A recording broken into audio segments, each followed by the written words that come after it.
Yeah, 好，不好也要好，不得好，不得好。You have translation? No, yes. You sit together in a group, huh? Yes. Okay, I was saying to the Korean nun, I said, why don't you wear the nun's clothes? You don't have to, but you can. You know, it's more comfortable. Every day same color, you know, same style, and everybody see you, you know, they feel you're holy. Wow. Namo, namo, namo, namo. Yeah, people when they wear the nun's clothes, they feel more respect. And nobody respect me, but I don't look like a whole person. Hey. Can you come a little nearer? Sit so it's already not too many people and sit so far. I feel small, man. Okay. Don't go overboard. Don't go overboard. Yeah, you do what you can. Yeah, do what you can. That guy, can he really manage the camera? You don't kneel like that. You get a pillow or something, okay? It's okay. Or a chair or something, because like that, after a while, you know, you can't walk no more. Then I have to carry you, and you're so fat. He's not, I'm just joking. What I mean, he should be more robust. Okay, yeah, so I told her she don't have to wear nun's clothes, but she can if she wants to. It's more comfortable, easy, right? Every day no need to look which one I wear today. Today I told you honestly, I have a pair of clothes, look like nun's clothes. You understand, all of you? Okay. If not, then stay awake later and ask somebody to translate, okay? I won't translate it. I'm so tired already. I was not enough, and I call him and say, now or never, okay? Because I'm very sleepy already. You know, I'm very sleepy. You see my eyes are red. No. I didn't put any blush on it. No, it's not a decoration. It's not makeup. It's red. It's really red because I'm tired. Yeah. So, because I have a pair of nun's clothes too, you know, and I was wearing, I pick it out and I want to wear it, just simple, quickly. And then they told me no. I said, pourquoi? Pourquoi no? Perché no? Warum nicht? 为什么不行？他们不回来，真的叫我做这个。My God， 真这个的话，只有培养啊，听懂吗？哎，玩一玩大概啊，都一样，都是灰尘嘛啊 ，It's the same. Pink dirt, gray dirt, yellow dirt. You know, my skin yellow. Yeah. I had read some, while I was on retreat, I had read some nice story and I was thinking, oh, maybe you would like to hear that.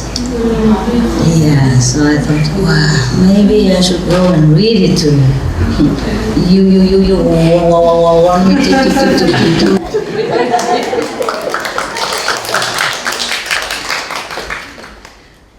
We don't mean to make fun of these people. I just joke with you, okay? You go out, if you see somebody has some trouble like that, stuttering, you don't do this, okay? We should be happy that we are, you know, like perfect or beautiful, yeah, or young, or less trouble than other people that we saw, understand? So we should thank heaven for our luck. According to Buddhism, which I know is true, that is whether you are beautiful or ugly, rich or poor, is all the karma that you saw in the past life. And you could even continue to saw again in this lifetime. It's not like, okay, I just saw it in the past and I read it now. No, you can do it now and read it soon. Also, the Buddha said that. So don't ask me a guarantee, okay? He's gone, I just repeat it. but it's true also, you know, even in the Bible says, seek you first the kingdom of God, and all the things shall be added unto you. I recently met a friend, very old friend, 30 years old, 30-something years old friend. I mean, long distance, long time no see. And he looked so old. I was shocked. I almost don't recognize him. If he didn't smile, I would think it's not this guy, it's somebody else. And then he and his wife work very hard, and they don't save much because they have 4 children. And they're both doctors, you understand? And they have 4 children, and they have to pay a lot for the lifestyle and for the children. But he's very diligent. At home he even plants his own vegetable. So he don't spend so much. Relax, I don't have to do this all the time. Relax. Otherwise, if you do this all night while I'm here, later you just don't know how to get it down, you know. Ooh. Relax, yeah?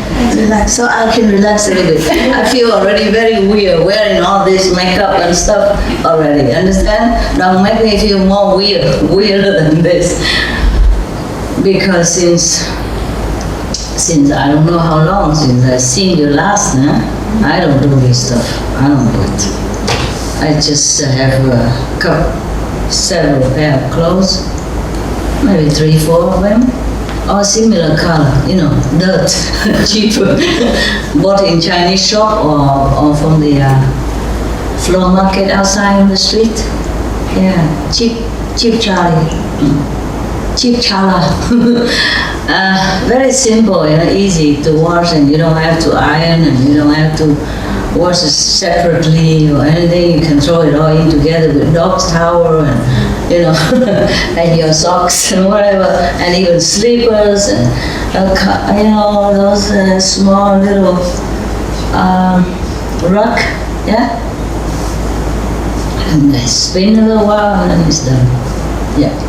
Before, I just came from a place where we didn't have any electricity and water, so you can imagine what a cave person that sits in front of you right now, transformed to a civilized, beautiful woman. Yeah, but if you saw me on the mountain, you probably don't know this is your master. What have you done with my master? Where is she? You understand? You probably have asked me like that. Yeah. This is okay. We can throw some color on life to make it look a little bit more cheerful. Yeah. Yeah. But when I'm alone, I was very cheerful by myself. Yeah. You don't feel bothered. You don't feel disturbed of any kind. You feel just so good. And then after I've seen some friends, you know, by the way, you know, passing by, swing by, have a look while I'm coming here. Oh, I can't believe it. Between both of them, they save about 10,000 euros, more or less, maybe a little more. But they have a house, of course, they have their own clinic, and a car, 2 cars, and 4 children. Yeah, these are the earning. Everything else is not much.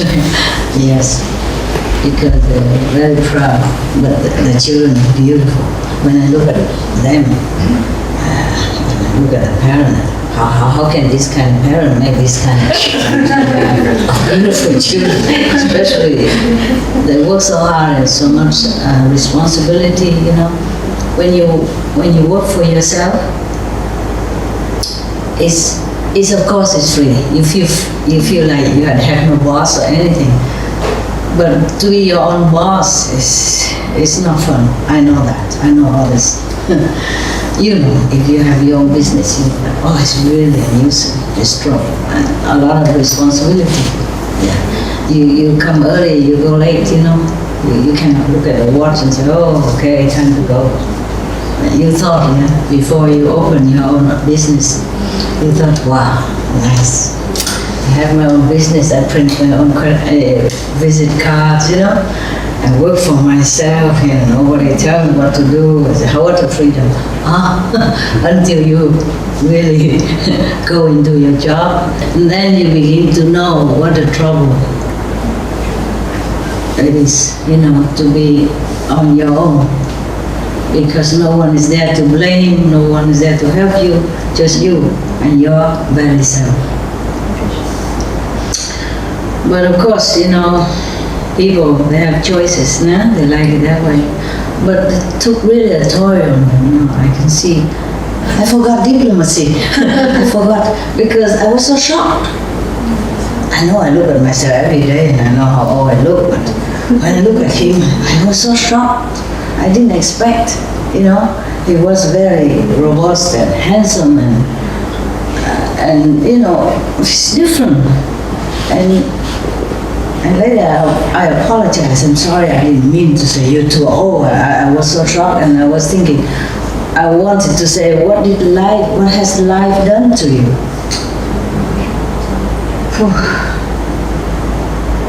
Okay. Yeah, and that's what I mean is, what did I mean? What did it before? Seek you first the kingdom of God, then all the things shall be added unto you. I worked for 30-something years already, and I didn't save much. And suppose if something happened to them, what would happen to the children, Still the youngest is still only 15, and they already 60 something already. So they have to work at least another 10 years to accompany the child until the last one, until she's 25. Then they'll be on their own feet. Some could be long before that. Some could be after that. But more or less 20 something, 25. Yeah, understand. So the 66, 67 have to work until 70 something. And everybody else outside complained when the government changed the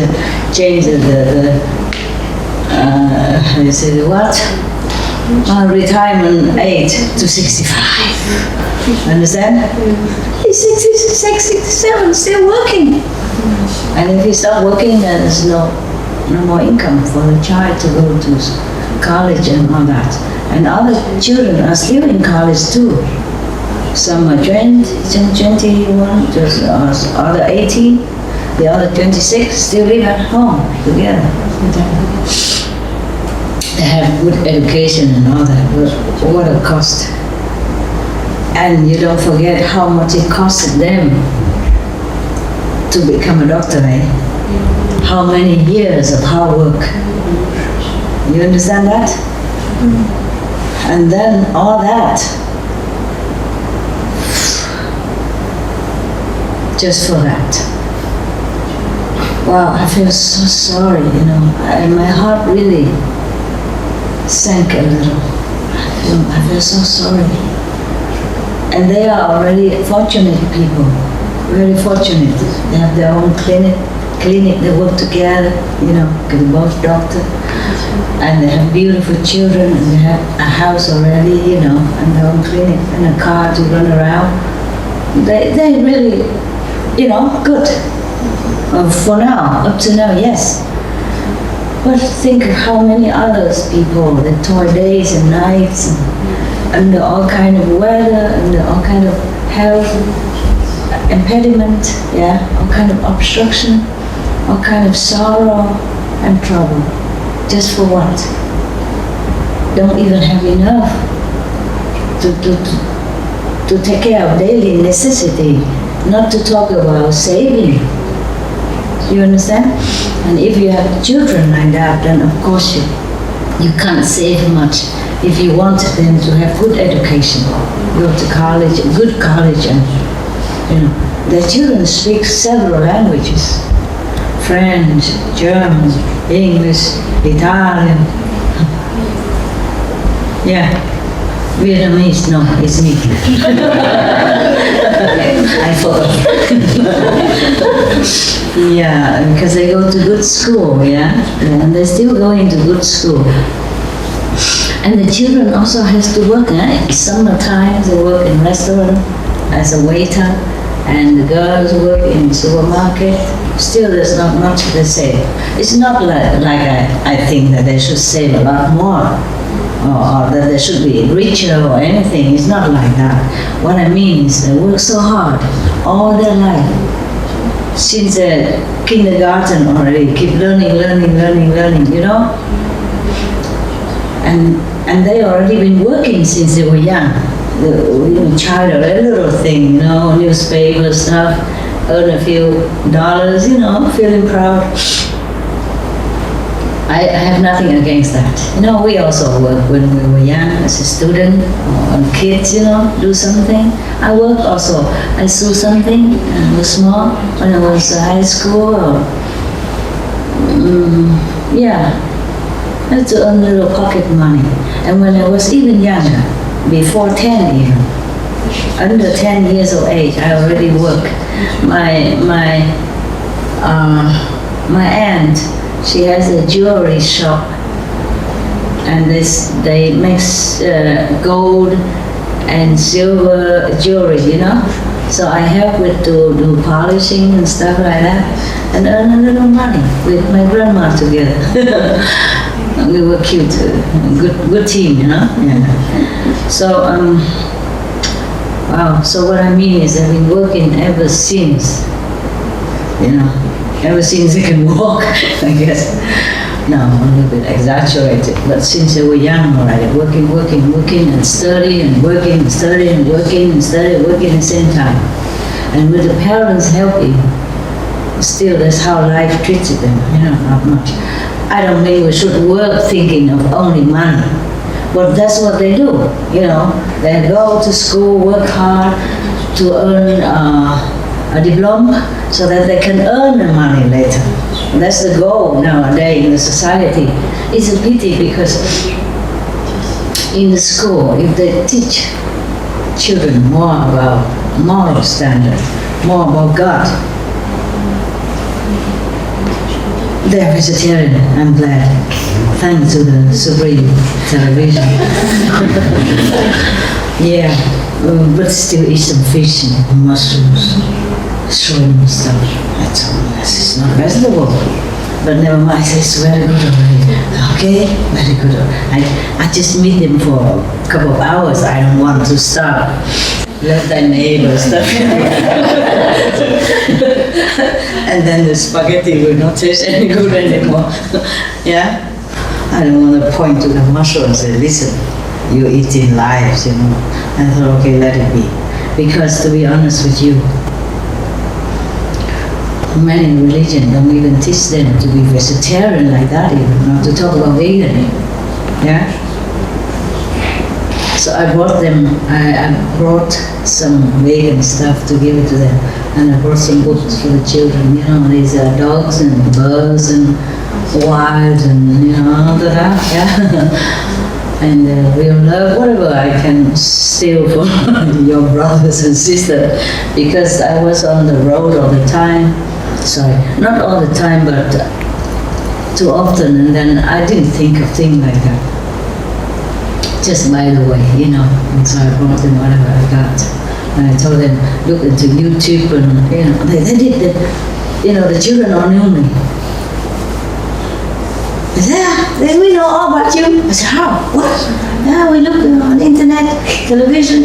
Your television just stopped 2 years ago. They know better than I. They know YouTube stuff, you know. I said, okay, then you tell your dad. I don't know how to get it out of myself. I don't know how to look into the YouTube or iTip or our tip or whatever, you know. I have no idea. No idea. Yeah, you know, Facebook or Handsbook, I have no idea. So because he asked me how to, we talk about something, some book, you know, some music, or the children know everything. So I said, I don't know how to get it. I don't have any video for you. I just have this book. And then the children, 18 years, oh, look at you. YouTube, right? Tube, not tube. Oh, YouTube. Okay. I said, okay, there you go. Yeah, you know everything. I was thinking I came to visit a normal family, just to have some normal conversation, to live such a normal life for a few hours. No, there I come. Okay, Guru, this, master, that already. My God, and I had to behave. I cannot just say anything I want or talk like before, talk like 30 years ago. I had to behave then, Oh my God, how tiring to be a master. Can't even hide anywhere. I didn't want to go there and preach to them or anything, I just want to say hello and give a few books and passing by, and glad to have some normal friends for a change. But no, they knew everything. Oh my God. All right then. So what I mean is, if the people will learn, have been taught in school since young age how important it is to search for the kingdom of God, or your great self, heavens, then they will grow up in that direction, Then even if they don't want to earn money, they will earn it. Now look at me, right? I earn too much, I earn so much, I give it away even. I cannot use it all by myself. Understand? I don't want to either. I did not intend to earn money, but money just came in. And that I don't even take from you independently, understand? I didn't work so much. Of course I did work before because there's a business and I go lecture and then writing books and answering letters and, doing contact with maybe government leaders or all kind of people. So I was working very, very hard day and night. Sometimes I don't sleep for many days. Yeah, that's not a problem. It's just meditation was even lacking. So even if the children have been taught, what I mean is if they've been taught in high school or in kindergarten upward, apart from all the education, worldly education, necessary education, if they've been taught also about God, more than just money or job, or get a better wife afterward, or get a more, educated husband or money-earning husband, then probably there would be more concentrate, because if you think of God, God will help you. God will help you. And all the blessing from heaven will bless that child. And if he was taught also to be vegetarian, vegan from childhood, then he's more clean, more pure, more calm. I just saw it on television yesterday. It is said on television, proof, scientifically proven that the people who are vegetarian are calmer, more tolerant. Yeah, they say like that in German television. I saw that and I was happy. I said, oh, of course, what do you think? Yes. But the thing is, some religions don't teach people well, Of course, even raw meat, they have more light than cooked meat. Of course that. But still, it's not about you, is it? It's about the suffering of that animals. And now that we know, I have to confess, I didn't know much about environment before concerning the meat. I just concerned more about compassion. I just feel the way the animals feel. I feel for everything, even the trees and plants. I don't dare pluck flower or the...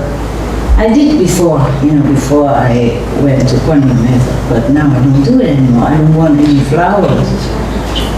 I don't go out and pluck anything. Even in the mountain when I was kind of short of things to eat, and people can pluck leaves, you can boil leaves together to drink as tea or eat. grass even, some kind of grass. But I didn't say, I said, don't worry, I won't touch it, don't worry. I was thinking about that, but I won't touch it. I couldn't do it, you know. So I put in some water, even though we have very shortage of water. Well, we say, you know, when I wash my hand, wash my face, I wash into a bucket instead. I cut the pipe under my sink, yeah, so that the water runs direct into the bucket, and I can use that for toilet or for some flower, so for the little bushes, grasses around me. Yeah. You collect rainwater and use. Yeah. But even then, sometimes you don't collect enough, so we have to always spare, you know, in case. And before I left that mountain, I put a lot of water in a big bucket for the bees, because they all come for water, bees and flies and birds. In that mountain, normally they have a stream, there's some water, it's dripping before you can take a big bucket to bring home. Now don't have nothing. So all the bees and the birds and the rats, whatever, squirrel, they all came to my tent area. I put 2 tents, one for my dog, one for me. And then we have, before I leave, I was thinking, what to do now? I'm going. And how do the bees do it now? What to do? Because it will be hotter now, you know, July and August and September, it's very hot. It won't rain until maybe at the end of September. Even then, it's many months. So I was thinking what to do. Because if I put water there, maybe they drown, you know. When I'm there, I can pick them up, but when I'm not there, what to do? And if I put a lot of water, the bird might sleep in it and cannot come up. And then I was thinking of some situation. I put some branch, you know, like a branch, or if some birds, something fall down, it can climb up like a stair, you know, similar. Yeah. And I also put some floating wood, you know, there's some small piece of wood bark that they sell them in garden shop. And I put some of them on a big bucket and they float on water, so the bee will never drown. So they know it. I tell them, go in the middle. You know, I trained them before I left. Go in the middle, go on that thing, you know, that floating thing, and then, you know, don't drown. Don't wet your wing. If you wet your wing, you can't fly. And they know it. They just go and zoop right in the middle. Oh, I was so happy. I said, good. Good students. Because even though the mountain has no water, but the survival strength of those mountain flowers, bushes and plants are incredible. The whole mountain is full of flowers, different kinds. Yellow, purple, blue even, violet, darker yellow, pink, red. Oh, beautiful. I said, my God, I'm so rich, you know, big garden like this. And we use a rainwater, a filter for drinking. And so we manage okay, because otherwise if we just use rainwater, it's not good enough. Yeah. So very happy there, so happy. In fact, I'm not so happy coming back here. Well, I just thought I come and have a look, see how I feel. Going back to the civilization. Yeah. Become more colorful. Pretty. Oh, it's not so bad. I get used to it. Yeah, okay? I get used to it soon. It's just our habit. You know, our habit. Yeah. Okay. I have a nice book. Well, I have many, not as many as I want, but there are some books about Buddhism. The Buddhism is nice, because they have many books, you know, many stories. The Buddha lived so long, you know. He became a monk, enlightened when he was only 30 something, like I was.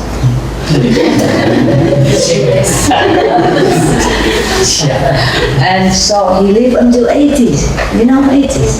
So all these years he talks and talks and talks, different situations to different people. And he has a very good record. Anand. He remembers everything. My God, I wish I had one like that. Then we don't have to bother about it. I don't dare to call them to tell them that I'm coming. So we have to start immediately when I came. That's why I have to go scratching, looking for video and camera and all that. Understand? If we just had Anand, Buddha's assistant, right hand side, then we don't need all this. All he does is just talk, and then you write out for yourself, each one. So that's how it became so many sutra. I bet this is I think this is the most talkative religion that I think. The Christian, we have only one Bible, and Muslim one Quran, and others maybe just one like Bhagavad Gita, some Vedas, and Sikhism. Sikh has one Granth Sahib. Maybe I don't know all the religions in the world, but the ones I knew, they have very not much story, not too many books, not too many sutra like Buddhism. Yeah, it's very interesting for me. I met this French doctor and he told me, when you see the mosquito, you do like this. So I say, yeah, just flush him out. I say, you do the same, no? I say, no, not really. I use a cup, and a cup, and then I put something under that and then I put him out. Sometimes accidentally, yes, but not. Because I tell you what, in the mountain, I had a very, very interesting,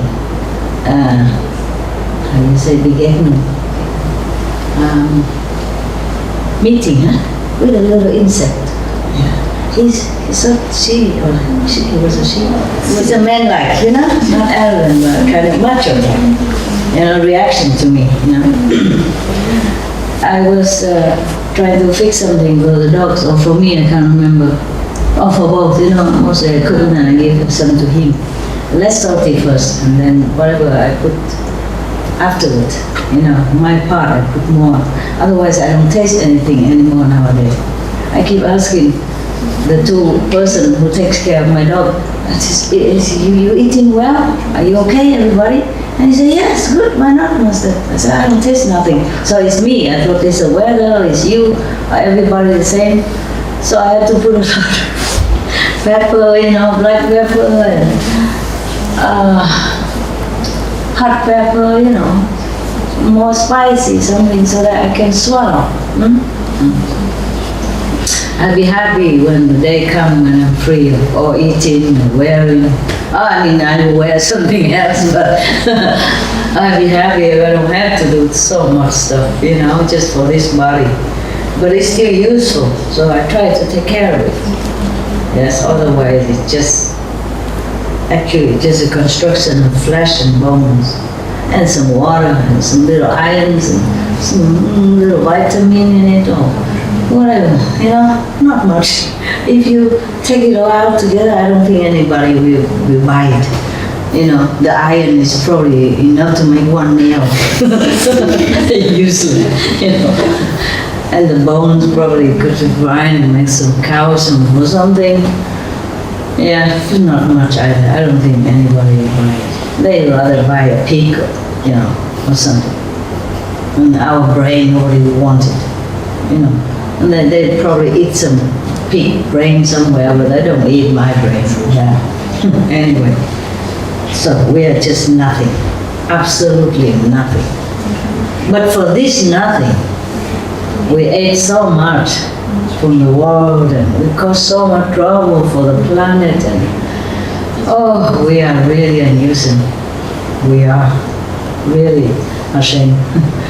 Even nowadays, even when I eat something, I feel like I'm burdening the planet, even though it is an illusionary planet, but a lot of people, a lot of beings depend on it. So I share every day a portion of my spiritual merit point to any being, anyone that I can think of. Okay? Yeah. Oh, okay, let's come back to the insect. Oh my God, I talk a lot. Oh, okay, we even forgot the children before. Let's go back to the children. Your master is old. Yeah, let's face it. She forget. Yeah. So if they touch the children, summary quick, okay, then we go to the insect. About God, about compassion, so we don't eat the animals. It's not even about the planet yet, It's about the suffering of the animals. They do suffer. Yeah, when they drag the animals to slaughterhouse, they really cry. They don't want to go. They try to stay there. They understand. When you take them for a walk out to the pasture to eat, they go with you, no problem. When you take them to the slaughterhouse, but the thing they do, I don't want to talk about it. Terrible. The thing we do to the animals before they die. For example, the cows, they make them walk through the sterilizing pool of water, and some drown in it, because they cannot swim. They scare also, they force them and they push them, and then they drown in that sterilization water, understand? They want to clean the cows before they slaughter, but this is terrible thing they do. Terrible thing. Many things, I cannot believe this. We are humans, we should be more humane. That's what I say. Forget about Buddhism or Christian or anything. We should be more humane. Humanism. That's what we should follow. Because we're stronger, we're more intelligent, we're more able. We can do everything. We can create things, we can invent things, we can eat anything else. The animals, they have no choice. And most of them eat only grass or, leaves and nuts and, they don't bother no one. We have so much thing to eat. We still shoot the birds in the sky. They're flying up there, they don't even bother us. Drag the fish, hooking them up, suffering like that, and bring them up to eat. Terrible. Digging in the ground where the fox or whatever animals are hiding already. They are frightened of us, so we dig them out and eat them. My God. And not just eating, hunting for fun. Rich people have a lot of money, have nothing to do, go hunting for fun. I don't understand it. We don't even follow humanism, not to talk about Buddhism or Christianism or Islam or anything else. I don't know, we always say animals are bad and wild and ferocious, but we are the worst. Okay, yeah, I guess I offend people. So what? The truth has to be told. Now, then the children will be more calm when they teach them all this. Compassion for other beings, because they are beings. They're living beings, they know, they have feeling, they know how to love. Even plants know. Even the mushrooms, they know things. Yeah, the scientists have discovered that the mushroom, they make their own air conditioning. Yeah, this photograph proven. Yeah, they loosen their water. Very minimized, of course, it's only good for them. Don't go over there and turn off your aircon and go to the mushroom and profit from it. It won't help you. But to the mushroom, they loosen water and then they create this kind of aircon. so they don't dry out so quick and don't die so quick. Understand? Mushroom. It's stupid looking mushroom. So, if the children learn all the moral standard, compassion since childhood, then they grow up, they will be a very better person, better citizen, more intelligent, and more helpful, constructive to the society, yeah, and more environmentally protective. Because we will not raise so much animals, and our planet will enjoy forever lovely climate, you know? Yes, because I'm already worried.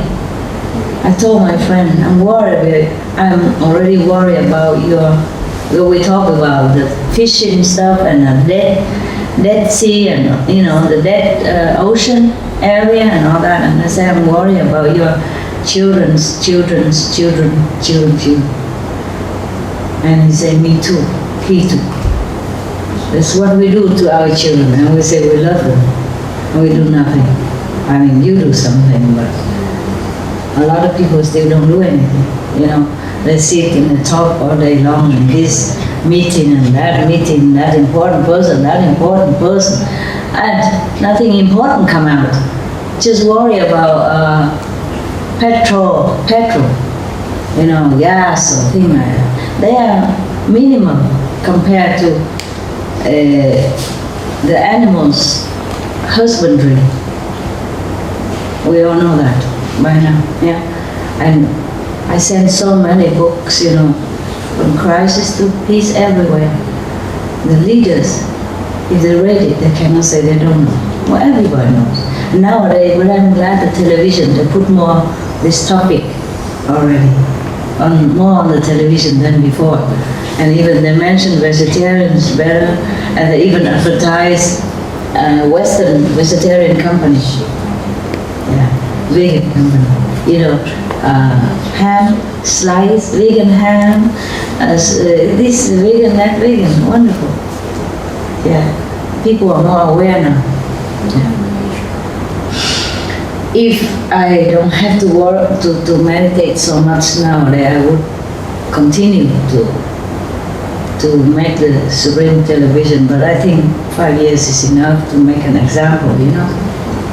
And we send a lot of information everywhere to the leaders and to the newspapers, people. And now I told them to upload all our information, all the things I talk about, even my poetry. Even my poetry also has some Zen in it, you know. Even romantic poetry has some Zen in it. So upload them all on internet, so whoever has affinity, and they will know more. And then maybe soon we will have world vegan, world peace. Oh, let's hope. Children are vegetarians in childhood, they become more intelligent. They don't have to even work so hard for the diploma. Yeah, it's easier for them to graduate. And then after graduate, they continue to be even more intelligent, or at least remain so intelligent, you know.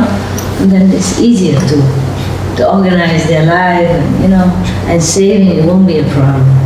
Money earning won't be a problem. Heavens will happen. Things will happen naturally, that they will earn their life simple, quick, and in abundance. Because everybody, it's already proven that vegetarian people, vegan people has more higher IQ. Yeah. And if they continue like that, then higher IQ all the time. That's it, huh?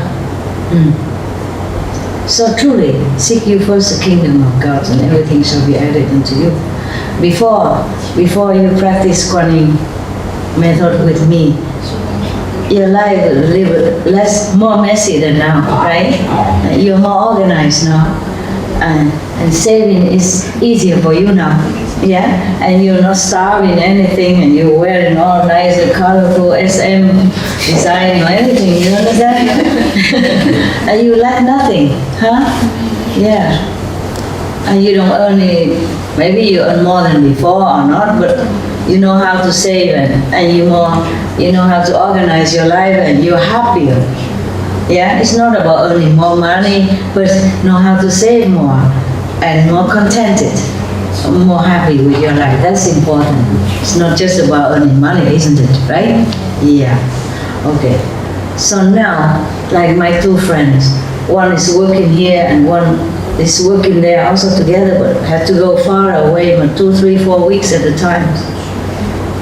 Every month like that, and neglecting the marriage and, deprive the children from the company of both parents. I told him, have to be together, work near home. Children have to study near home so you can keep an eye on them. 15 years old, you don't send them to England far away from home because she'd be lonely, a girl, and naive, innocent, and easy to risk falling into bad companies. I hope they listen. I told them anyway.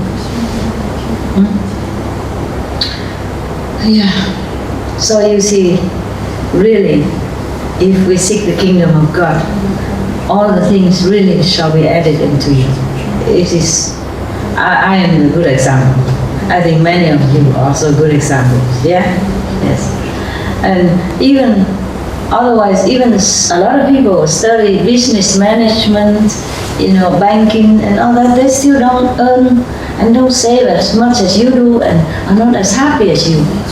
You go on holiday all the time, from China to France. My God.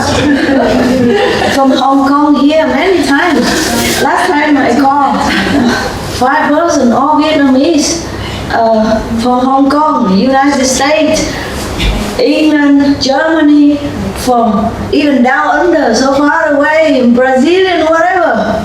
My God, where do they get so much money? A lot of people, they work so hard. Even doctor and all that, they don't have time for holiday. They don't have enough money for holiday if they have children. Especially if they have to take care of their own clinic, They have to pay for the staff, yeah? They have to pay tax, and don't leave much. When you do business, you have to declare everything. And they don't leave much for them to spare. And they have to keep working until maybe 70 something to accompany the last child. Both have to work. One is away from home and one is there. Oh my God. When you're more intelligent, you will know how to earn money easier. Or at least you say, they say 1 penny saved is 1 penny earned. Huh? Yeah, before you just spend and you don't know what and you don't know how to manage. And now you're just more focused and you just know. You just know. Nobody teach you. I can't just keep teaching every of you individually how to save your money, but you meditate. You see, you're connected with God. You're connected with the heavenly kingdom, and then they just help you. You become more intelligent and you clean yourself all the garbage, that obstruct your intelligence. Even the Buddha say, you are vegetarian, you become more intelligent. You don't steal, then your property will never be touched, never be stolen. And if you have no sexual misconduct, then have some kind of, I forget, next time, okay? Next time we will talk about the 5 precepts more profoundly, okay? Maybe one day, 1 chapter, if I have a chance. If I won't get sick or anything like that. If the karma will not be too much. Or if I don't have to run to do meditation. If a small group, it's okay, But if we have a retreat, for example, like 2 months before, everybody just wants to grab me so much and I have no heart to say no. So I work like almost a day and night and I have no time to eat, no time to sleep. and no time to even do shopping, to buy something, and then get sick and don't eat and get more sick. And take medicine and ruin the body immune system because just too much medicine and not enough food to balance it. You see what I mean? And that is too much. But I just couldn't say no when I look at their eyes and their face, like my dogs when they look at me. Oh, I cannot say no. And I was happy to do it, I was so glad and happy and love to do it. It's just the body doesn't always have the capability to withstand all that. I drive myself like a first-class car, and it's already old car. You see what I mean? Even first-class car, you have to give it a rest sometime. You can't just drive all day, all night, every day, every night. You understand? Yeah. It go bad quickly. Yeah. And all this light, come and hurt my eyes and create more wrinkles.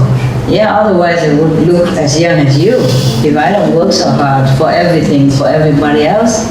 You know what I mean? And facing all this light, spotlight, then I probably look young forever. So some of you ask me, why the master, the youth well and all that, you so well and you stay younger as I can, I give it to you. You'll be younger. So you see how the parents are the same. The children are growing, healthy, robust, and the parents shrinking, smaller. Yeah, like a dry plum, dry dates or something like that. And the children just get bigger and bigger, stronger. They're taller than the parents, My friends are children taller than them. And they were very tall before. And I feel like they're shrinking. Maybe scientific experiment or something like, honey, I shrink the kids, remember? Okay. Yeah, my God, I'm supposed to read the story for you. And I go on and on and on like that. You prefer the story? Huh? Anything. It's okay. Read the story, for God's sake, right? I forgot the insect. I haven't even finished my own story yet. The Buddha has to wait. The book won't run away. The story will stay here.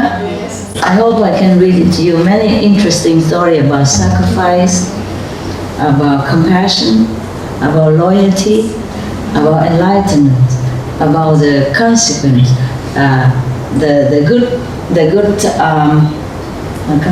success, good outcome of being compassionate, being yearning for enlightenment, meaning seek the kingdom of God. Yeah, many beautiful stories. The Buddhas had to sacrifice, countless of lifetime. He even chopped his hand, feet, bore holes into his body, and give away his children, his wife, and suffering untold hardship and physical pain in order to get even just one stanza of the truth. Just like everything, just even one short, they say poetry or something like that, talk shorten of the teaching of some sage. Like everything is impermanent. If you're born, then you will have to die. And meanwhile, you suffer sickness and all that. Just a simple sentence like that. He has to sacrifice his body because this person wasn't a normal person. When he wasn't a Buddha yet, he yearned to become Buddha or to know the truth and all that. So the gods always come and test him. They appear as someone else, not as a god, come down and say, he knows some truth, because the Buddha at that time wasn't a Buddha, and he yearned for the truth. He was a king or prince even. And they demand that you have to chop your hand, chop your feet, you have to give me your children for me to eat, and a wife for me to eat. You have to bore 1,000 holes in your body and put oil in it and make light for me. Then I will give you the truth. And only 4 sentences. And the Buddha at that time was willing to do that. Many more than that. In order to learn every lifetime just a little bit, a little bit, a little bit. But countless of lifetime until he became the Buddha that he was. Imagine. Imagine, and we do nothing really like that. We're lucky. We have just a good method. We don't even have to memorize just one sentence like this. And that sentence didn't bring him to Buddhahood or nothing even. You understand? Didn't bring him light or any contact with heaven yet. No. But after he died, because of his sincerity, of course he born into heaven. He had to then come back again and learn again and do sacrifice again. Oh my God. And even became some animals again, good one of course. And then become all kind of beings in order to study more, you know, endure more, tolerate more compassion, more love, and then reach Buddhahood. Phew. I read all this and I said, I wouldn't want to be Buddha. Oh my God, how? If I had to do all this, how could I? You know, honestly, I couldn't bore holes into my body or take away my flesh just to give it to that teacher to eat. He didn't want to eat that. He just tested to see if that Buddha to me was really sincere or not. Wow, this wicked God, I'm telling you. I scold him also. What kind of cruel God is this? It's a low God, low level God. You know, the God from the astral level. If you are God, you wouldn't let that guy sincere or not. You have no need to do that. Yeah? And also have to ask them to give away their children and their wife and all that even. So I said to one of my housekeeper there, because when I go out, you know, on the highway, when I coming back here on the highway where they sit rest area to eat on the table, they will ask me for my dog, for a regalo, for a gift. I say, no, you can't. You know, my dogs are very old now and they need a lot of medicine, a lot of visit to doctors, and they need a lot of special care. You don't have time for this. I don't dare to mention money because she doesn't look like, you know, well off to do with just an old woman wearing such, you know, almost like regular clothes. So I said to one of my dog's keeper, you know, housekeeper, but they only keep dogs because I don't keep my house. I keep everything. You know, I cook, I wash, I clean, I mop, I vacuum, and I read, and I meditate, and I cook, I eat, and I feed my dog. You know, the 3 dogs, snacks, they feed the main thing with the medicine because I can't be regular. I must meditate different time. I can't always be at home. I have sometimes climb the mountain, go in the forest. I can't take the dogs with me. I can't come back on time for their medicine. So they take care of the main thing, but I take care of the big dog. Big dog is easier. And I take care of wherever I live. Nah? I don't bother them. So 2 people take care of 3 dogs. Yeah, well, of course they go shopping sometimes for me because I don't go out. Wherever I stay, I just stay inside. You know, I just don't go out of the gate even. I don't go out of the terrace, or of course I go out of my tent and zip out. I have to go out sometime, but otherwise I stay in that vicinity.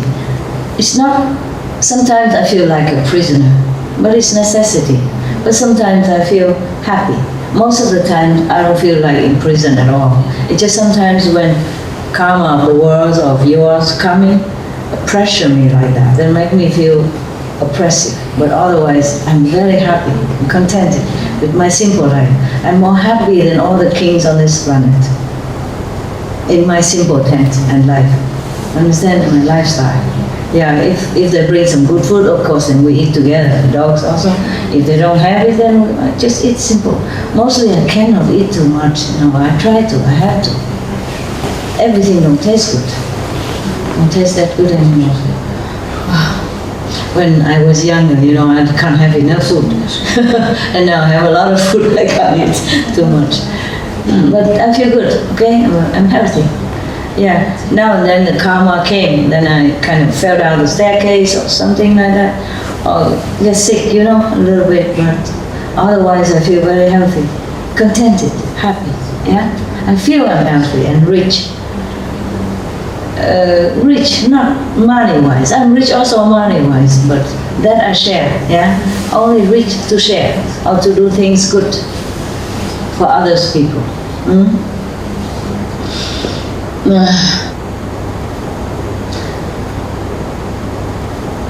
I can't print money and I can't beg on the street, so I have to sell some of my stuff, understand?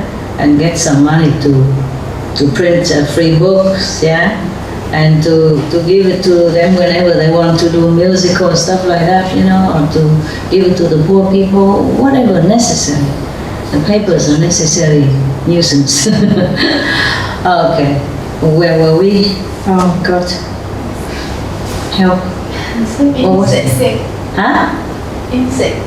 Insect? Not yet. What was it before? Children. Buddha teaching compassion. Too far. Just now, what was it? Buddha. Huh? No, just now, just 2 minutes ago. You are very content with yourself in the mountain, on the mountain? Yeah, okay. I go on the highway. A highway, yeah. And the woman wanted one of my dogs. They're already so old and sick. Happy she have treatment, and she don't look like before already. And still want my dog. I say, no, you can't afford it. I want to say money-wise also because it costs a lot of money nowadays. But I say, you can't afford it. It's too much time, too much medicine, too much care. You can't do it. I have to have 2 people to take care of them. Just take care of them, not me. So I say, you go in any towns, any dog center, and you can adopt them. They'll be happy to give you as many as you want. My dogs are too old. I don't dare to mention the big dog because I won't give it. even if the God come down and test me, I say to my dog keeper, I say, don't bother testing me because I will fail. I will fail miserably. I will not give my dogs away. Not to talk about my children or anything. I don't do that. Why should I want to become a Buddha and cause suffering to my children or my dogs? My dogs are used to with me. My children, of course, they might die one day or they might die tomorrow. Of course, life is impermanent. And I could die and leave my children alone also. Possible, yeah? But if I have children, I wouldn't want to cause them suffering by giving to some stranger I don't even know how they treat them. Do you understand? I'm responsible for my children. I can't do that, so don't bother testing me. I said, don't bother testing me. And I say, even my dog, I won't give. There's no reason to do that. There are many dogs outside. The dogs are so happy to have a home. Thousands, millions of them are crying for a home. Why I have to, this is no logic that I have to do that, to become a Buddha. You understand me? So I said to the doorkeeper, even if the God tests me like that, I would tell them don't bother. So probably that's why they won't test me. Maybe that was a God, huh?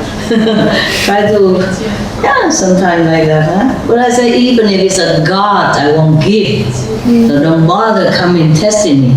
It's no logic, huh? She can go into any dog power and have it. This costs nothing. They'll be happy to give it to you.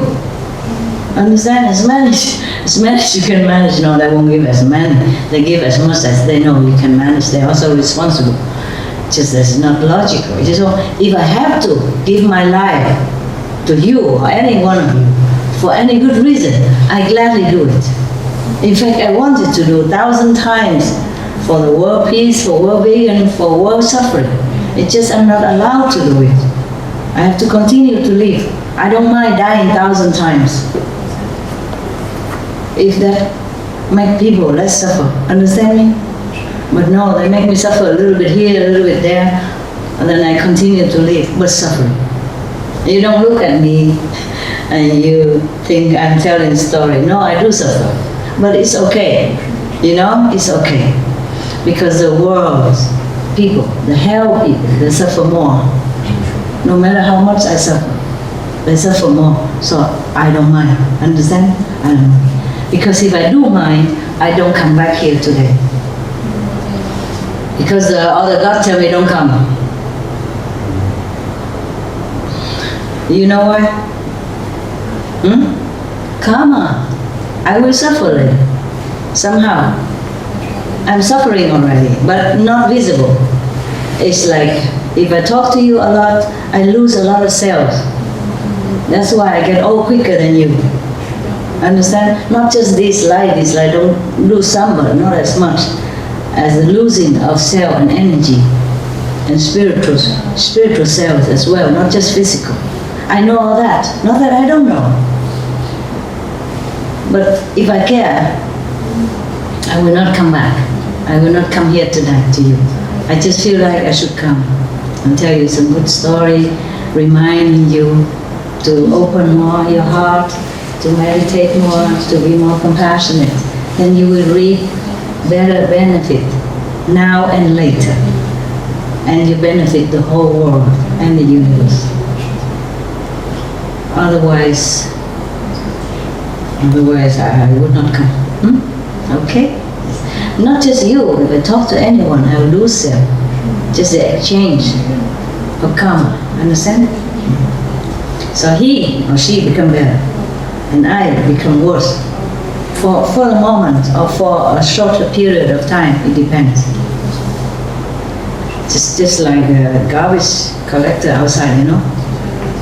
It's your garbage, isn't it? Huh? They smear all over his body and make him smell bad and sometimes endanger his life. Garbage collector is one of the most dangerous jobs.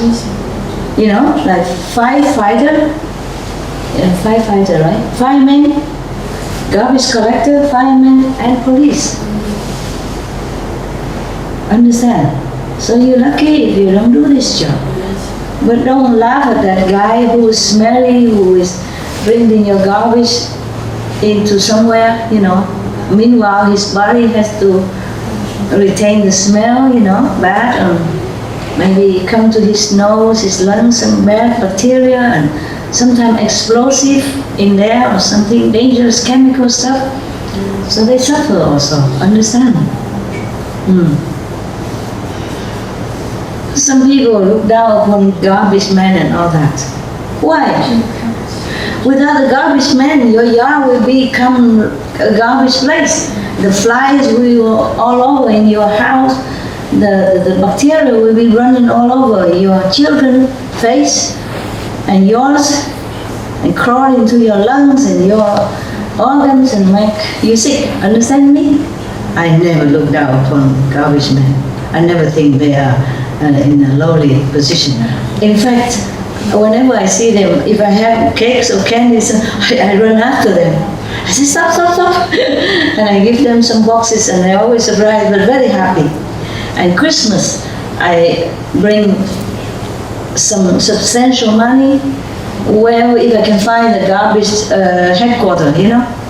If I have a chance to go there, I bring money in envelope and gift a lot, many bags of, you know, gifts for them. And they were very happy. They said, can we put this on Facebook? Can we put your photo on Facebook? I said, no. This is to thank you. Not about me, it's about you. No. And they said, okay, can we know your name? I said, no need. It's just thank God. It's all from God. I am born with nothing. I just want to thank you. And to let you know that, to let all of you know that we really appreciate your hard work and your important job, really important job. Without you, our cities would be terrible. Our life would be disease, laden, and our children will not be able to grow up old, they might die young even, full of, garbage and bacteria and all that. And if I have to stay in a hotel, I leave good tip for the chambermaid. I leave good tip for the reception. The reception I give, of course, very good. Or taxi driver and all that. About the chambermaid, I'm worried that sometimes the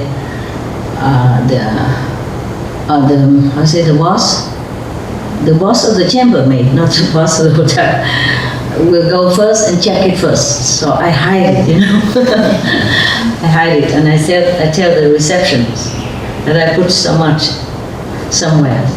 So that is a witness, So if somebody else took it, then they know. At least somebody knows that I give something.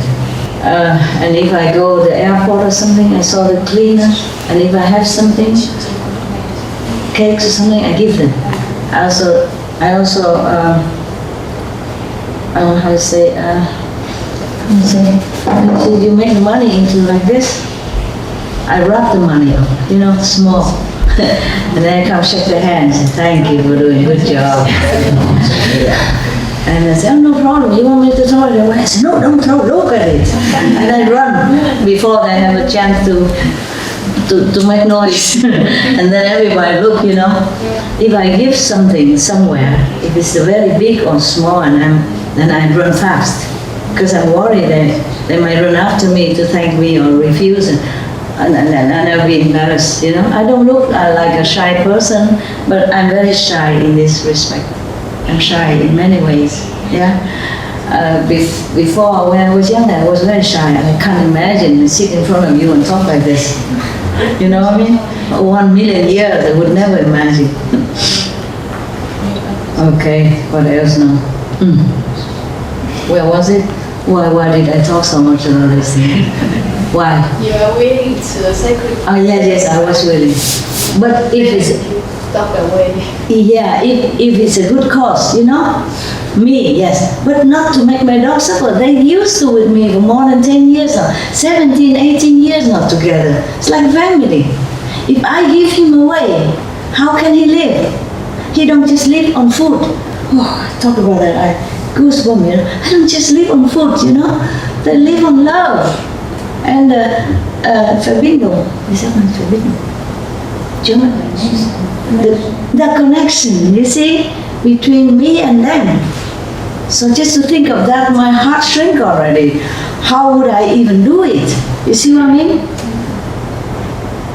If they ask for dog, then take me also. Then okay, get together, fine. But cannot just do this to the dog. It's not his fault that he has to be with me. Understand? So no need to come and test me around. I would just say, get off, buck off, go away from me. I will fail. Don't test. Yeah, it's truly like that. And so we laugh, The dog's keeper, my housekeeper, and I laugh together. Because he understood what I'm saying. Yeah. Sometimes I give them hard time because of my dogs. Not to talk about how I give my dogs away. But it's so funny why everybody wants my dog. The new dog I adopted, also everybody keep looking at him and say, this and that. I said, no. You go adopt many dogs. No, I just want this one. I say, no, this is my dog. If you want, I buy you one. I'll get you another one. No, I just want this one. It's funny, not just now. When I first had my dog, Goody, Happy, and Habit. Everybody eyes on them. Even Goody, he has a short tail like this. And he's not like the only one on the planet, Rottweiler, you can get them, buy them, adopt them. Even adopt them. I saw where I adopt a new dog, there are many Rottweiler inside there. Abandoned, no wanted. You can have 10 of them if you want at one time. all Rottweiler, all same looking and all short tail. Try to whack whatever tail he has. Oh man, and with a shadow, he don't have tail, but he whacks. I can see it a little bit. Okay, and we're just sitting together with my assistant, dog assistant. Actually, not my assistant ever, because I'm able, I cook. I even cook for them and for dogs. So nobody needs to take care of me. Nowadays, you buy a washing machine, a dishwasher, and you're happy. Vacuum cleaner, you don't need to hire anybody. You don't need anybody to do it. Of course, when you're busy, then your assistant help you a little bit. When I'm not home, I can't clean quick before I go. Then after I left, they clean one time. One time in half a year or something like that. Depends, yeah? Otherwise, I do it all myself. Yeah, I don't need anyone. The thing is, people don't understand that. Like the people who has money and all that, or the high position people, they're proud to have many servants. It's no good. The more you use people, the more karma you also have to share. Even if you pay them money, you're too near. The atmosphere, the energy, it's just tangled together and twined together. And you can't just get away scot-free. No. So it's not like the more people work for you, the better. It's not like that. But it's okay. It's their merit to be able to have so many people who work for them. And it's okay too. Like a queen or king. It's their merit that they have the bodyguards and they have guards, and it's okay too. But not to be proud of it, like, okay, I'm rich, I have many people who work for me, I call them servant and all that. That is not correct. You have to treat them, with respect and love, all the same. Take care of them, because they will be just like family member then. Otherwise you will reap terrible things in the future. This lifetime or next time.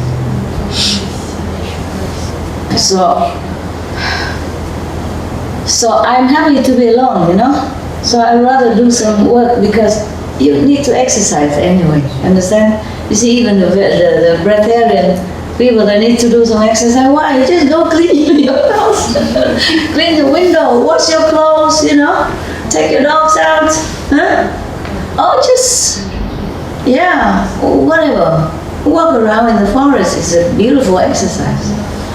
Yeah, at night it's scary though. I have to say to you that I'm not always fearless. No, I have fear. But I put down the fear. I know the fear there, but I just have to do it. It's not like I don't have fear, Don't have this illusion, I don't boast that I am a fearless person. No, it's not true. I'm afraid of many things. Because life imposes it on you already, understand? So it's not like I don't have fear, And forests sometimes they have animals, even skunk, they can kill you with their stink. What's wrong with you? You're tired? You want to go rest? You can, because it's late, I understand. But I don't know if I could stay again, you see, till tomorrow. Because when I came, they didn't clean my house, and I don't have nowhere to rest. And my mood feels different. I cannot tell you that everything is equal to me, Dirty or clean is all equal to me. I am all equal. It's not like that. I don't like dirty things. Yeah? I also like what you like, I like to come home, bed ready, take a little rest, put your feet up, take a break before I do my work, things like that, understand? I like what you like. I have a body like you, a mind like you, a heart like you. My soul may be a little different from you, but the physical aspect, the emotional aspect, the mental aspect, we are the same, okay? So I cannot boast to you, tell lie to you like I don't fear. I fear. I fear the darkness. I fear to sit alone in the forest at dark at night. But my dog helped me a lot. If I can have him around, but someplace I cannot, it's too much thorny, If you have seen that, interview with the Supreme Master Television lastly? Okay, some place is not good for the dog to go in. I wear boots, I go in, but I cannot harm him, understand? So then I'm alone and I'm fearful. Fearful, but doesn't mean that I won't do it. Okay? Yeah. Even if you know nothing will happen to you, you still have fear. The mind has fear. Understand? The mind is alert, you don't have any noise, then you're scared of something coming or not. There are snakes, you see, there are scorpions, there are skunks, there are foxes, there are some insects and all that. They are not all harmless. But thanks to heaven, I am somehow protected. So I'm still here and looking nice and beautiful. Happy. I am happy, okay? Very happy. It's just even in the car, I'm happy. Oh, you like my shoe? Thank you. Thank you. Okay. Why do we talk so much about that? What was it before? Huh? What was it before? What was it before this? Just now. What led to this? Won't give you a dog away. Oh, go give it all away. Okay. So, okay. Yeah, but that was just recently, just few weeks ago even. I passed by the highway. Weeks ago. Who want my dog? Why? There's so many dogs in the pound, in the center. There are some sick dogs, but they are old dogs, but there are some baby dogs too, puppies. You can have anything you want. All kind of dogs in there.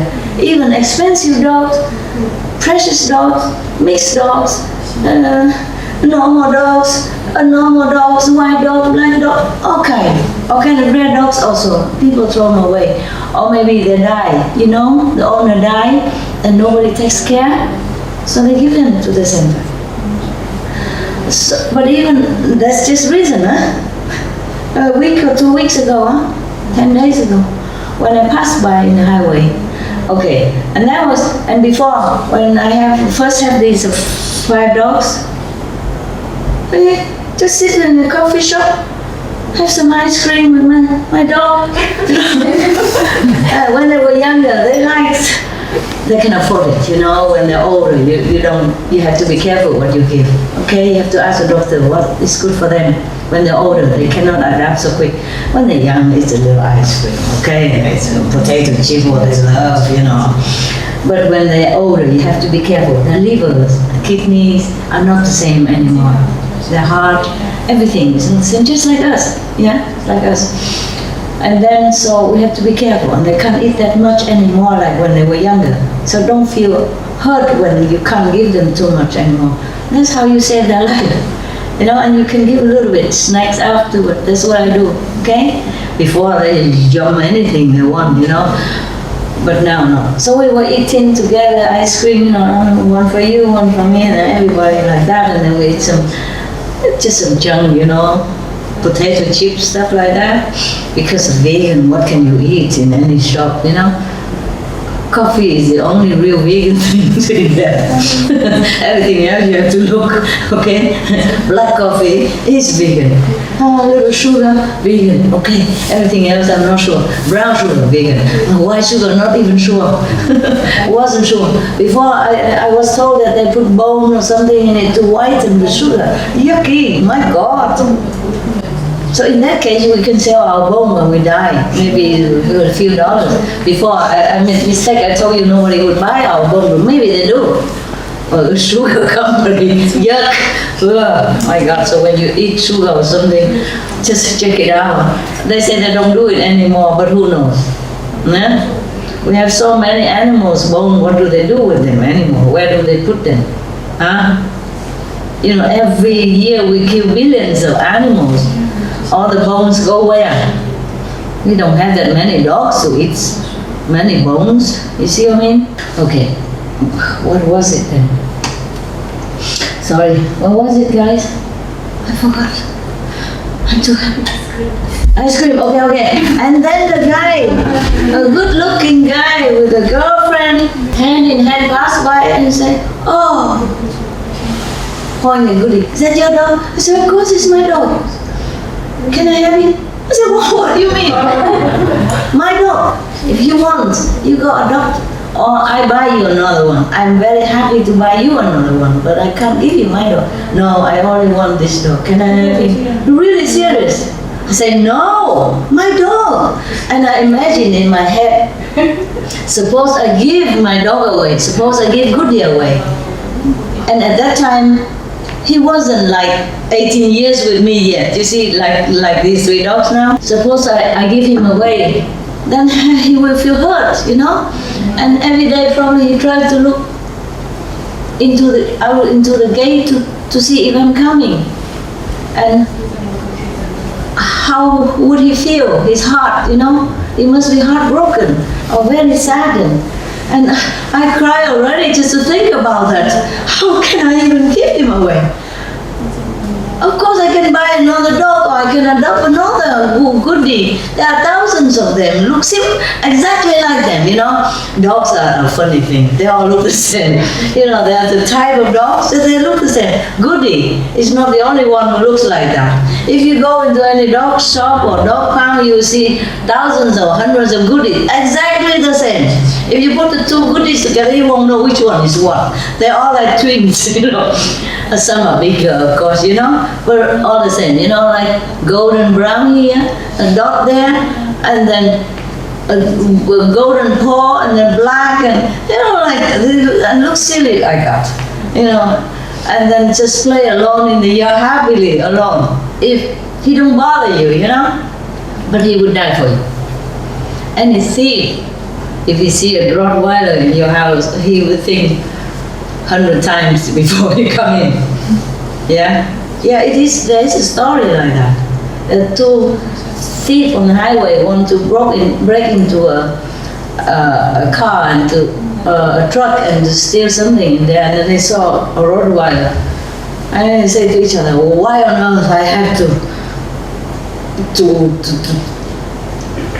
deal with this truck where there's a Rottweiler in it?" So they left, you know. And I have a funny experience when I was in America. I have 5 dogs, of course. They were still young, and I take that. Sorry, look. I had this cough for a few days. I don't want to suck this and make my face look swollen like a Rottweiler. Okay. No, ugly, no.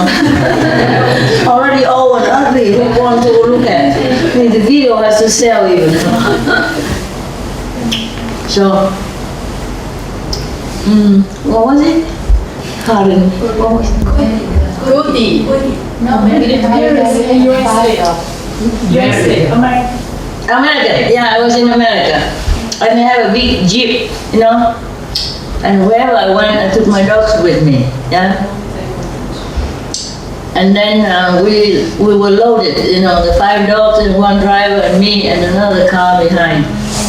And we were kind of probably was illegal in some part of the street that we didn't know.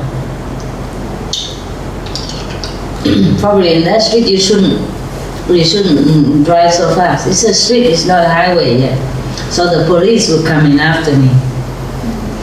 The police with a car go next to my car, and he was going to push the people. What is that?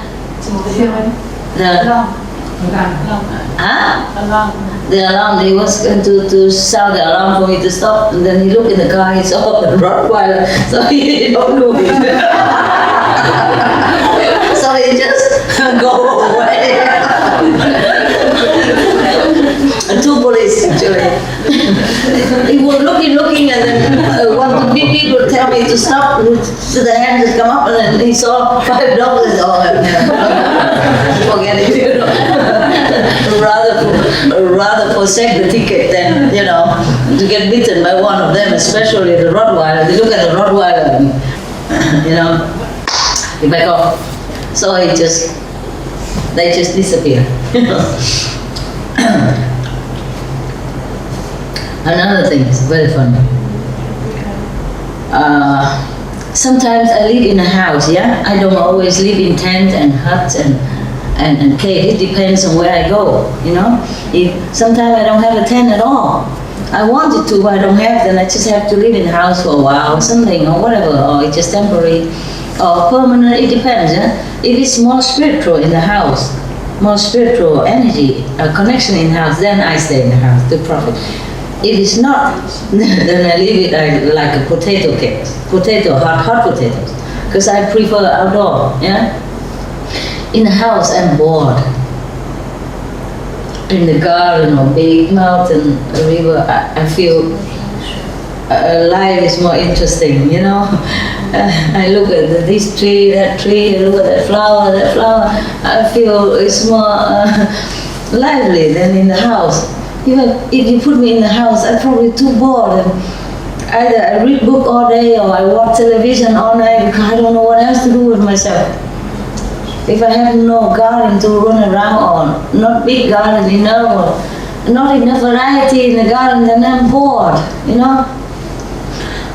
So with some time I live in the house, dogs in there, on beds, the whole room full of dogs. Each one have a bed. And blanket and all that, of course. Why do I talk like this? What was it? Huh? Dogs are okay. He's afraid of dogs because, and then knock at the door and say, oh, wait a minute. With Zoro, you know he's big. You haven't seen him, huh? He's like a horse. You know, he stands taller than the table. Anyway, but later on, Zoro escaped. Because it's a low gate, you know, normally I don't let him in the garden except when he go out, you know, for a walk and things like that. For 1 or 2 hours, and then we bring him in. We don't lock gate, nothing, no need. Because all the dogs were getting well at that time. In the beginning, not. He and Harley are arch enemies from probably 1,000 years. But later on, I trained both of them. Okay, so we don't lock or anything. It's just sometimes in the house and when I don't want them to step on each other, so I have to separate them into different rooms. You see, with just like a clear gate so they can see each other, yeah, and short so that all the air will be circulate everywhere. Just that they don't step on each other because some are too big, some too small. You see what I mean? But when they go out, they all buddies hang out together, no problem. So I put him in the backyard. I didn't think anything. But later he escaped. He come in, and I was so scared because he used to be very fierce to every human before. And then he even beat me when he first came, accidentally. I guess because I was trying to play with his bone. Oh, his bone, the dog's bone you don't play with. I forgot. He knew, you know, first day. So he bit my finger, but it's not too much. Later he even bit me here. My hand was broken. 1 year it took to heal. That was accident. But the finger, it was because of the bone. First day he first came. Okay, any dog who bite or kill a person, he will die too. Mostly if you beat person very seriously, then they shoot the dog. They will work, or they will put injection, make him die. They won't let the dog. So that's why I always keep them away from people. When we go out, we keep the leash very short, because you never know. Sometimes there's enemy in the form of life, in the form of human and dog now, never know.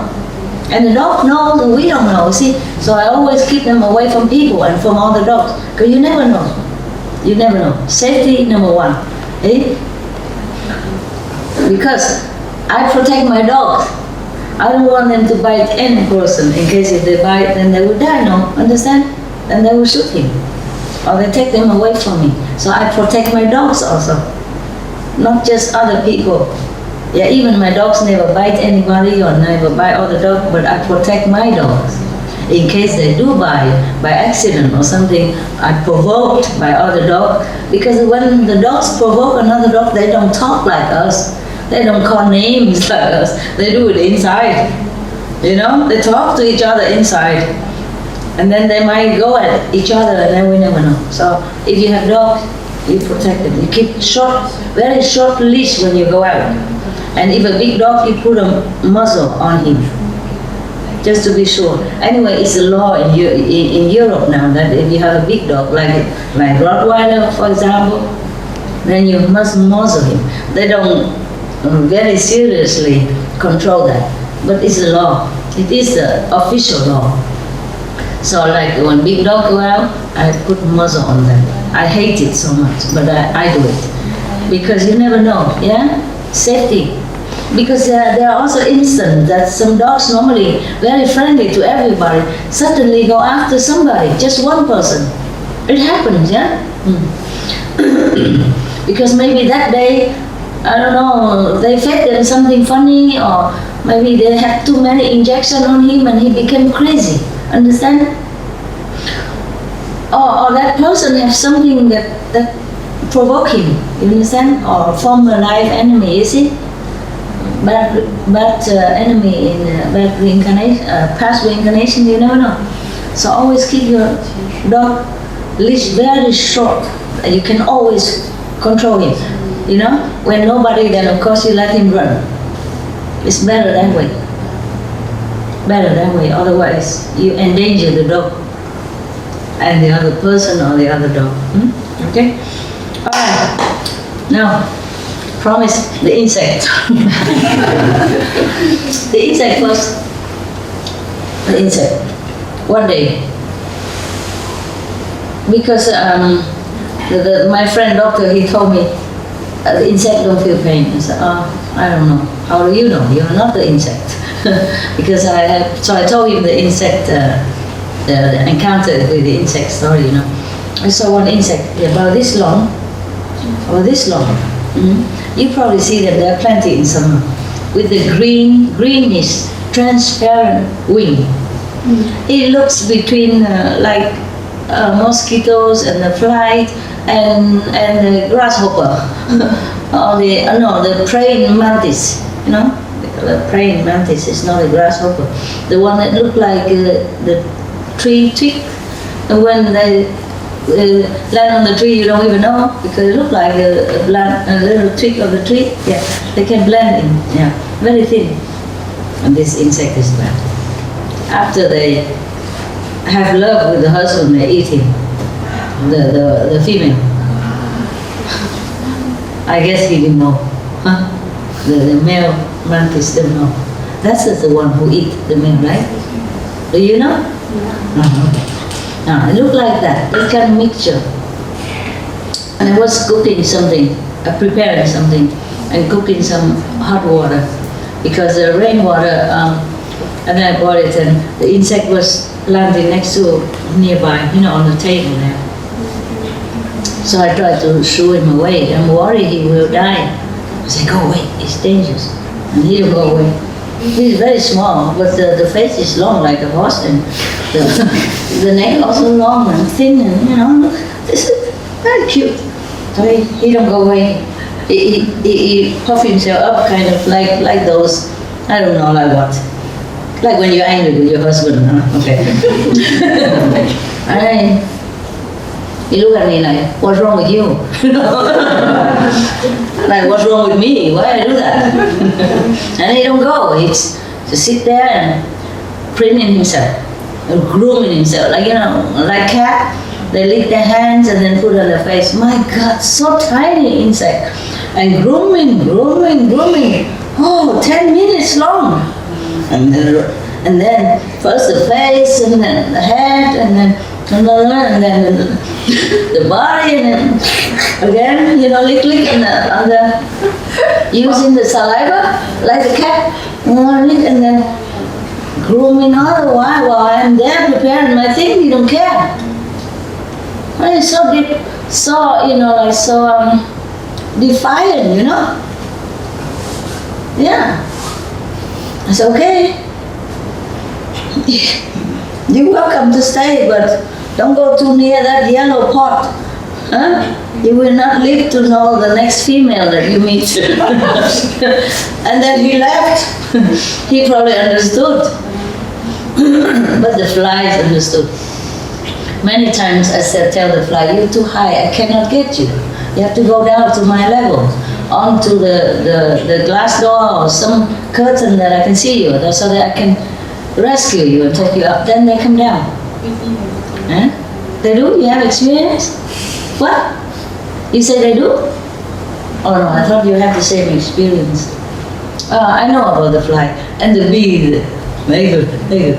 You know, because before I left, I don't put them. I don't put water in a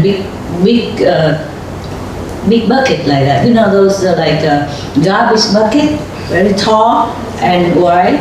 Because I reckon, I don't know if I come back until the next rainy season for them. You see? So before, when rainy season, then they will have water nearby. For the bird, it's easier to go to the laundry area. I told you before, the old-fashioned laundry stream, canal. But for the bees, it's too far for them. So they rely on that stream, which they make into the tap water, but the stream all dry up. So it's too far for them to go. They probably would die. I worry. It's so hot in the mountain. So before I left, I left many little buckets, as many as I have, and many floating boats on the water. You know, so the bees can stand on that and drink water safely. But before that, I trained already. I guess one tell the other, the three tell the other. Before that, I put water in the dog's bowl, and I put also this floating wood bark on top. So at first they don't know, they just stay on the edge, and sometimes they fell down. But sometimes some are older, they know it, they balance on the water while they're drinking. They put their feet in water and they think their wings don't get wet. Oh, that was wonderful. I was thinking he's drowning, but no. When I come here, he flow away. So he just stand on water to drink. But still, some are drowning. Some are getting into water and cannot get up. If the wing get wet, then they can't get up. So after I know that, I cannot always be there to fish them out, you know. So I put these floating stuff. In the dog bowl, I put a smaller one, put it in a big bucket, because I find a big one, you know, as big as this. Yeah, so even 10 bees can stand around, you know, and drink. So I train them already. At first they run, and look, and I don't know what, and I go at the end, I say, no, go in the middle, center. And then they look at me, and then I go, right in the center. I go, wow, really good. And I try with the other bees, same thing. At first they don't understand, but later on they understand. If you really concentrate and tell them, they understood. Yeah, wow, I was so happy. Bees are so obedient. Better than my dog. Okay, that's it, huh? That insect is really cute thing. It really teach me a lesson. But I don't think he don't understand, you know? He was so defiant. What's wrong with you, like? You know? And then he don't go away, he just sit there and doing, you know, mind his own business. And I'm doing my stuff, but I move a little bit far away, you know. If he doesn't move, I have to. A little bit more inconvenient, you know, into the other area. But he made such a big impression on me. I never imagined an insect like that. Grooming, and then grooming all over. And grooming body and leg, you know, hand, yeah, and the wing, you know, the wing merchant. Oh my God, he just sit there forever and grooming himself, probably having a date, you know, in the evening or something, getting ready, you know, at his age, I'm sure. Sure, having already conversation on the phone, waiting somewhere, meet in a restaurant somewhere, you know. Big flower restaurant in the mountain, a lot of flowers, and the beautiful nectars for the bees. Some just small bush like this, and the whole bush is just flowers, yellow flowers, so beautiful. Even in such condition, like bloom and bloom and bloom, so beautiful. Oh my God! I took some picture, but I don't know where I put it. I didn't take it with me. My car was full with luggage for the 2 assistants and my luggage. Mostly it's for work. My clothes I didn't bring here.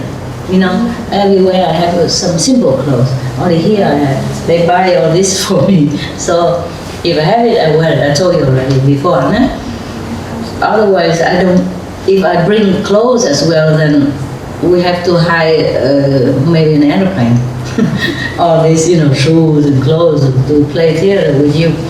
Then probably an airplane. Before I even need to take camera with me everywhere I go. Because I used to do it myself. You know, you don't know it. Oh, my life is strange. Before, when we still have the Supreme Master television, and I have some weekly program cooking and all that. Oh, you don't know. And I have to bring camera with me because I photograph myself. I videotape myself. That's why you don't see many angles, yeah? And then when some people, if I invite people, then I be the cameraman. Otherwise, you only see me in my half face or something, or close up. I cannot always do the so flexible, like if some professional cameraman just standing there and do it. You see what I mean? Just one or two angles, just so that you can see what I'm doing. Only. Yeah, that's why, because I did many times myself. I can't just bring cameramen with me. They're not always around. And I don't have enough space. I don't have enough time to warning, to prepare everything. No. I just wear a pair of clothes or whatever I can buy on the street. That's why sometimes you see me wearing clothes. It's not so good looking or cheap or something, but I have no choice.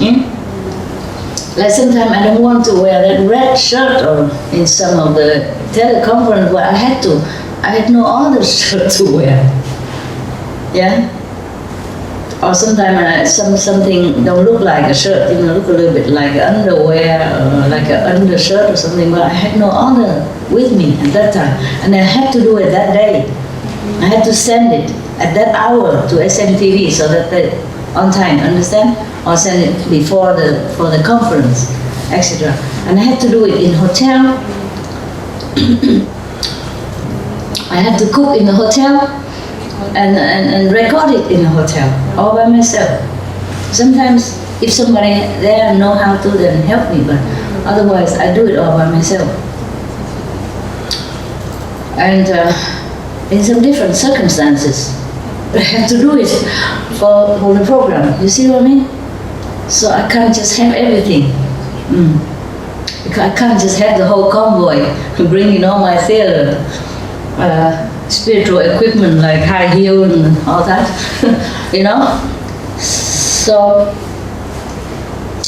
and sometimes I have to do it in the storage or something, you know, small storage of disciples. You know, I don't want to bother them, so I stay in their storeroom. And their storeroom, of course, full of things. So I have to have just a small corner and put everything away, one corner. And I do it there, and then I sleep there. They want to give their room for me, but I don't want. Of course I don't want. Because they have to work in the morning and all day. If they give their room for me, then they don't sleep comfortably, you know, in a strange area, strange bed, or strange sofa or something. So I'm okay. I'm easy. So in different situations, you know, understand? Therefore, and it was so hot. It was so hot, and I had to keep changing clothes. It was so hot. Because the light, sometimes they don't use this cool light, they use hot light. Because we are on the road, we cannot always have everything. Whatever we have to take with us. Or whatever we can buy, then we have to accept it. And if it's winter in a small room, it's hot. But I have to say that I appreciate some of their system, you know. Now they're not here. Some monks, or you know, they really are very patient with me in this kind of situation. Sometimes we don't have room like this. I have a small trailer, you know, caravan. And caravan room very small and tiny and narrow.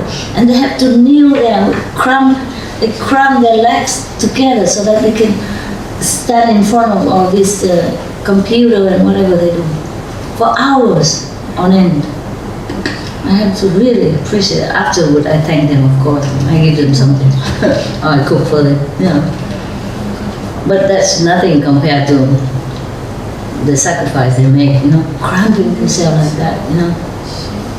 And kneeling there because there's no room. No room for computer and camera has to be a little distance for me, you understand? Therefore they don't have room behind them. So they cramp. And I push myself all the way to the end of the room already. And they push themselves all the way to the end, but we have equipment, you see? They have to control the computer and all that stuff. Yeah, there are things that we have to do. Okay, I don't know if we still read the story. You're not sleepy? 5 o'clock? I was very sleepy before. Yeah, I tell my dog keeper, I threaten him, I say, 10 more minutes, I sleep, and you won't be able to wake me up. Because I was so sleepy. Okay. Oh, I don't know.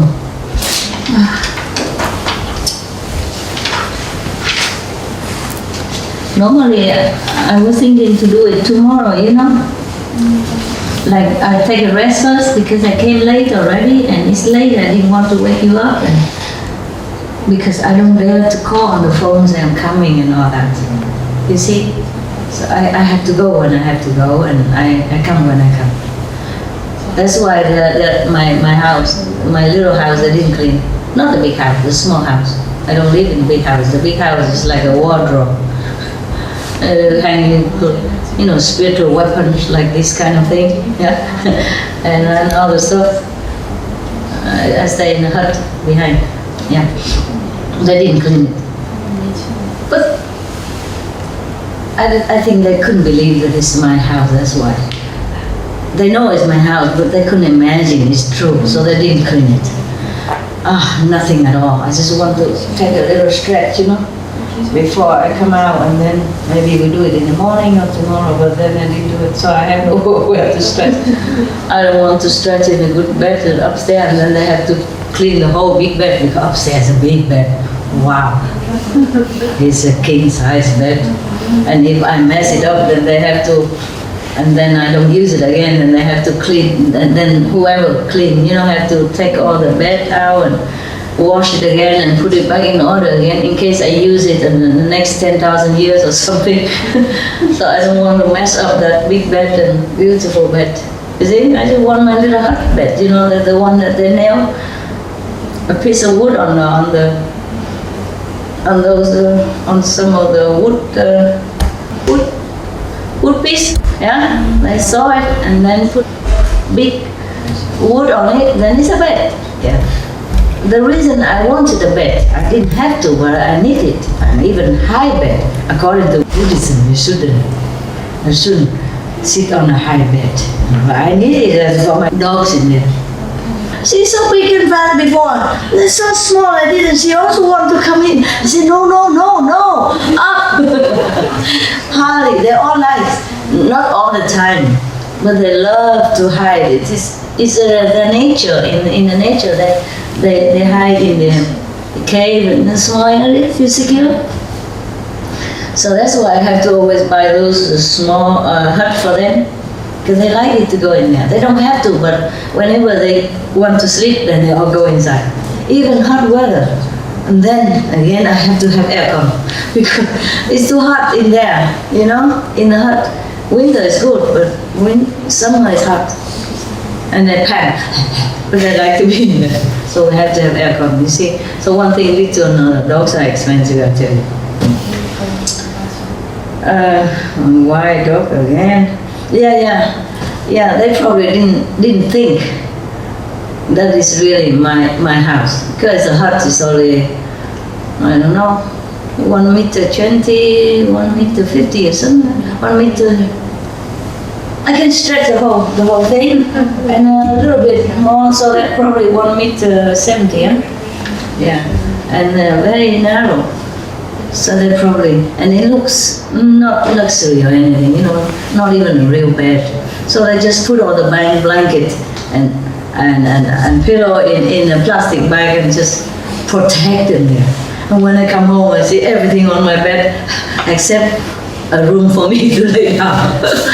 Yeah. So probably they didn't think that is really my bed. You know, my room. It is really my room, my house. Okay? And not the big bed, because they say, well, what's the point? There's a big bed upstairs, you know, big sofa downstairs, aircon, big room, bathroom next door. Oh, why must I go there, the small hut with the homemade toilet and shower? They probably couldn't imagine. Understand? That's why I didn't scold them. I wanted to, but I thought, oh, probably they couldn't imagine. They know, but knowing but realizing is different thing. You know what I mean? Like knowing that you are Buddha, but realizing you're Buddha is a different thing. So I didn't scold them. I said, well, I'm very disappointed. And why nobody cleaned my house? That's it. And then I had to go up, you know, do my thing. I have to shower myself, make myself clean and lovely, to present myself, this product to you. The finished product. Not too bad, huh? Yeah, life is great, we make it colorful. Blah, blah, blah. Okay, maybe we go rest up, and then, yeah, I feel happier now. My house is clean, so I feel better mood, so maybe I stay a little while, and tomorrow I read it to you, okay, huh? Okay. Yeah, you need to take a rest. Breakfast time anyway soon, right? More or less, no? Yeah, you cramp, no? You sit all day and all night already. We go, okay? Yeah. I need to change to another pair of clothes anyway. So many clothes. Oh God. Today, when I came back from nothing to face so many things, it's a completely opposite things, you know? And I was thinking to myself, am I happier here or was I happier there? I thought I'm happier there. More simple. You don't have to look which one match what, you know? And you don't have to throw color on your face just to match. Huh? What is it? Butterfly? What? What was it up there? What? I'm asking you guys, and you're just doing that. Huh? Mosquito. Oh. Mosquitoes. Oh, don't worry. Yeah, fly too. Okay, later you open door, window, let them come out, huh? Okay. If there's no light in here and light outside, they always go out. That's why at home, if you don't have to turn on the light so early, then you open all window and door in the evening. When it's still bright outside, and then all the mosquitoes will go out. And then after, especially when there's light outside, even later on, if there's some light outside on your terrace, they'll go out too. Yeah, and then you close the door or curtain, no mosquito, no insects stay inside. If it's inside dark, outside bright, even especially, all go out. Yeah. Okay, ciao. See you maybe later. If not, maybe another time. I don't know. Okay? Thank you. Yeah. I was thinking it's a small group I can handle. Yeah? I can deal with you. It doesn't matter. Of course, if more people here, they'll be happier. They'll be happy to see me. Yeah? But otherwise, they can see me later. You know, we make video, and they can always download it on the internet. Yeah? All the things we upload on the internet, you can download them, print them out, or make a new copy for yourself, free. Okay? So I don't have to rent a storeroom. I don't have to pay for electricity, water to make it. I don't have to pay more personnel to make it. And then it costs something for you. Understand? When you're old, when you go bend down, you can't. If you bend down, you don't go back up again. Okay. Ciao. Ciao. Love. You come up and down. You have to. If you come up and down the staircase at home or here, you hold onto the rail, okay? Because I fell down. Lucky I didn't die. 20,000 people died in Japan alone every year because of staircase. Understand? Hey, good morning, not good night. Okay. Okay, see you later, huh? Maybe, huh? You pray, huh? 慢点走，慢点走，先 What? 慢点，小心一点走路。 Oh, okay, don't worry. I can't go fast. Don't worry, I will go slow. 看到楼梯走。 Yeah, no problem. I learned my lesson. I wasn't uncareful or anything. It was just distracted. I was trying to go open the gate quick for the dog, and I missed the step. Okay. Just hold on to the rail, all right? Okay. When you go up or go down, just to make sure.